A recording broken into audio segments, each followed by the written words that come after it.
think most streaming services shouldn't exist. Not in the there's too many streaming services sense or the it's just cable again sense, but in the sense that most of them are just bad business. Streaming services have a ridiculous amount of overhead. You have to pay for extra customer service, IT, graphic design, web design, and bandwidth costs server space, and server space costs real estate.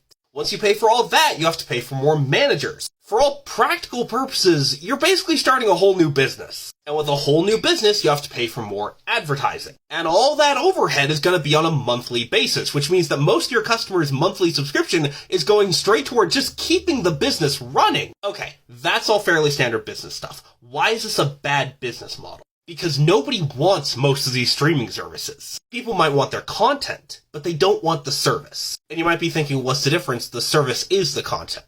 It's a difference in branding. People might want specific content that's on the streaming service, but they don't want the general type of stuff that streaming service puts out.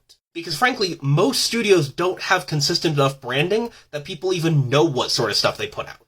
Like Paramount Plus. No one knows what style of movies Paramount puts out. If you have a really solid brand, the people who like your brand will come to your streaming service basically as soon as they find out your streaming service exists. And they're gonna stick around for as long as they like your brand. But if your only selling point is, we have this hit show, then as soon as people watch that hit show, they're not gonna want the rest of your service. They're just gonna leave. Which means you have to keep putting out more hit shows. And those hit shows need to not only retain your current customer base, but attract new customers. So in a sense, your content is your advertising. And hit shows are expensive. These things can cost hundreds of millions of dollars to produce. And then you have to advertise the show where it's not going to be a hit. And advertising can cost more hundreds of millions of dollars. And once people show up and they've finished watching the hit show, they're going to leave.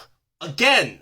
And you're back to the same problem and you have to put out another hit show and spend all that money again. Which means the content creation budget is a recurring expense which can be broken down into a month-by-month expense, which means that a huge part of your customer's monthly subscription is going toward just creating more content to keep advertising the service and the regular overhead. Unless you are an absolute giant in the streaming field, you can't afford that. Most companies got into the streaming game for 3 bad reasons. To cheat actors and writers out of royalties, which they can't do much longer. Because companies can't resist the phrase exciting new field any more than I can resist the phrase free pizza, but it's not an exciting new field anymore, it's an oversaturated market. And because vertical integration is the holy grail of capitalism. But unless the studio has a really clear brand that'll attract people to the streaming service, streaming is just a really expensive way to shave a few cents off their payroll. Follow for more film talk.